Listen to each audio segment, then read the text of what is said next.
ሰላም እንዴት ናችሁ? ደህና ናችሁ ወይ? በህይወታችን ውስጥ በአርአያነት የምንጠቅሳቸው ሰዎች አሉን።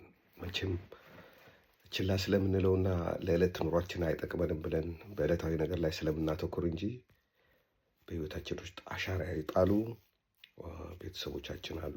አባታችን ይሆናል፣ ወንድሞቻችን ይሆናሉ፣ ዘመዶቻችን፣ አጎቶቻችን ይሆናሉ፣ የሰፈራችን ሰው ይሆናል፣ መምህሮቻችን ይሆናሉ፣ የታዋቂ ሰዎች ሊሆኑ ይችላሉ እና አንዳንዴም በመሰልኩት የምንላቸው ሰዎች አሉ።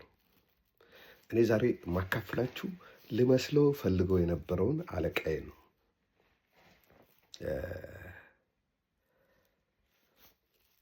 ታጋይ ነው፣ ግን በጣም ጥንቅቅ ያለ ስራ የሚሰራ ስራዎችን ሲመራ በሰው ሙያ ላይ ጣልቃ ማይገባ፣ ጥፋቶች ሲኖሩ ብቻ በጥፋቶች ተከትሎ እርምጃ የሚወስድ፣ በግል ህይወቱ ቀለል ያለ ህይወት የሚኖር፣ ይሁኝ ይሁኝ የማይወድ፣ በትምህርት ላይ ትኩረት የሚያደርግ ሰው ነው።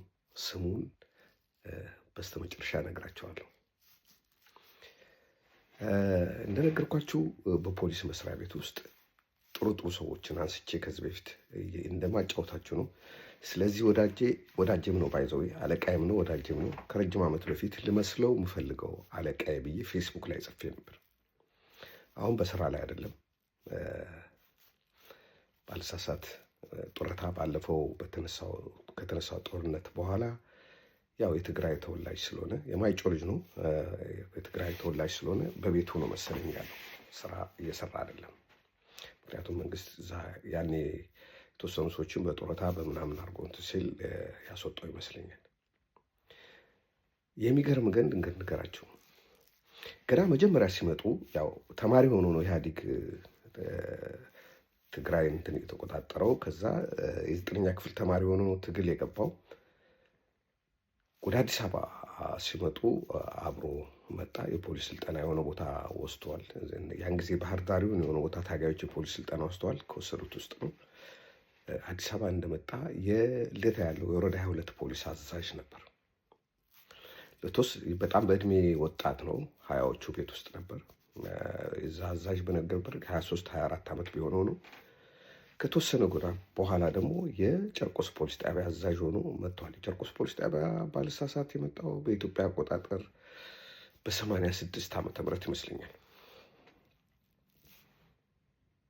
ከዛን ጊዜ ጀምሮ እሱ በተመደበበት ቦታ ሁሉ እኔ ነበርኩ፣ አብሬው ሰራ ነበር።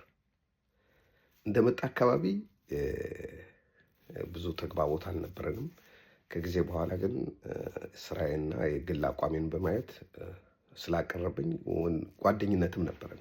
አለቃዬ ቢሆንም ከስራ ውጪ በእድሜ ተቀራራቢነትም ስላለ ከስራ ውጪ አብረን ነው የምንዝናናው።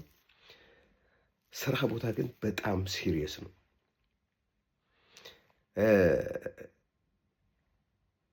የሚያደርገው መጥፎ ነገር ስለሌለ በኮንፊደንስ ነው ማንኛውም ነገር። አሁን ለምሳሌ መዝናናት ከፈለገ ከኛ ጋር ይዝናናል። ጠዋት ግን 2 ሰዓት ለምንገባው ስራ እሱ 12 ሰዓት ቀድሞ ነው የሚገባው።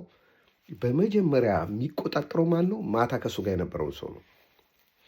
ከእሱ ጋር ነበርኩ ማታ ዛሬ ምንም አይለኝም ብለህ ስትል መጀመሪያ ስትገባ ስነስርዓት ፖሊስ የሚባል አለ።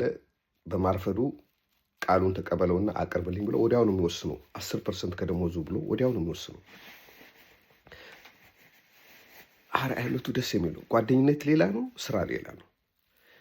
ለብዙ ዓመታት ነው በጓደኝነት የቆየ ነው፣ ወዳጅነት የነበረን። አንድ ቀን ከስራ ውጪ ስለ ስራ አውርቶ አያውቅም። አንድ ቀን ከስራ ውጪ ስለሆነ ነገር፣ ስለ ፖለቲካ፣ ስለ ምናምን፣ ስለ መንግስት፣ ስለ ባለስልጣን አውርቶ አያውቅም። ከስራ ውጪ ሪላክስ ማድረግ ብቻ ነው።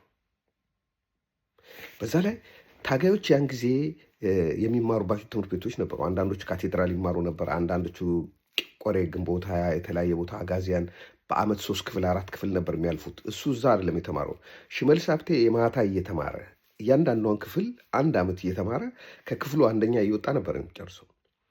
ከዛ ሲቪል ሰርቪስ ኮሌጅ ሄደ፣ የሆነ ህግ ዲግሪ ወሰደ። ግን እንደዛም ሆኖ በዛ አልረካም። ተወና የሲቪል ሰርቪስን ዲግሪ ተወና ቅድስተ ስላሴ ሌላ ዲግሪ ወሰደ በህግ። ማስትሬቱን አዲስ አበባ ዩኒቨርሲቲ ነው የሰራው።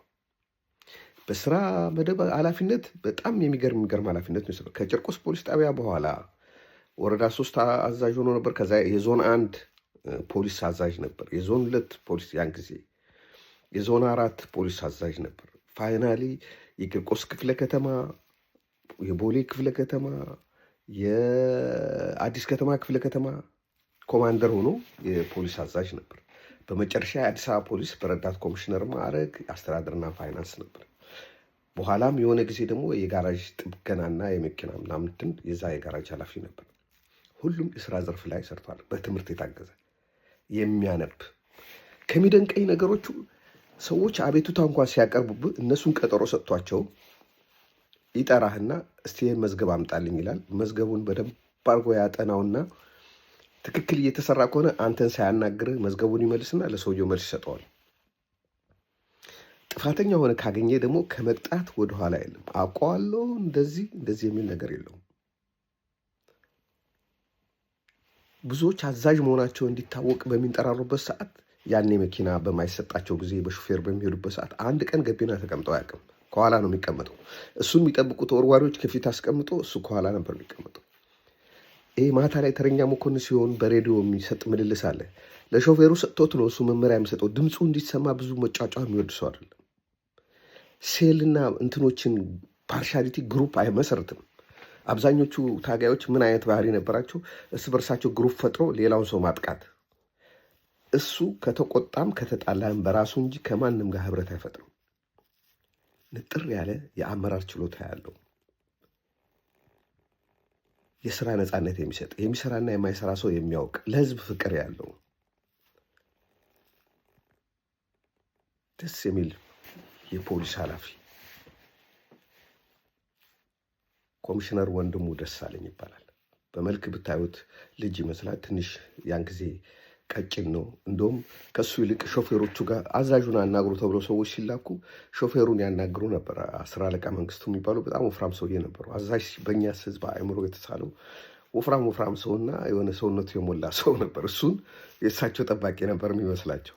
ኧረ እሱን እኔን አይደለም እሱን አናግሩ እያሉ ይስቁ ነበር እሳቸው። እና በአእምሮ ከማከብራቸው ሰዎች ሊሆን ይፈልግ የነበረው በፖሊስ መስሪያ ቤት በተለይ በማኔጅመንት ዘርፍ እኔ ኮሚሽነር ወንድሙ ደሳለኝን ነበር። እንደማናችንም የራሳችን የሆነ ባህሪ እንዳለ ሁሉ አንዳንዴ የመቆጣት ባህሪ ያለው ያ ነገር ጊዜያዊ የሚያልፍ ነገር ነው። በተረፈ ራሱን ማይኮፍስ ለጥቅም ምንም ትኩረት የማይሰጥ በሰው ጉዳይ ገብቶ ይህን ሰውዬ እንዲርዳው፣ ይህን ሰውዬ ልቀቀው፣ ይህን ሰውዬ እሰረው ብሎ ማያቅ ለባለሙያ ስራውን የሚተው ግን ጥፋቶችን የሚከታተል ትክክለኛ የህዝባዊ ፖሊስ ምሳሌ የሆነ ሰው ጥቀስ ካላችሁኝ ወንድሙ ደሳለኝን ጠቅሳለሁ። ወንድሙ ባለህበት ሰላም ይብዛልህ። እኔ ሁል ጊዜ እወድሃለሁ። ኃላፊነት ኖረህ አልኖረህ ስብዕናህን ስለማቅ ለአንተ ያለኝ አክብሮት የህይወት ዘመን ነው። እናንተም ስላዳመጣችሁኝ እግዚአብሔር ይስጥልኝ።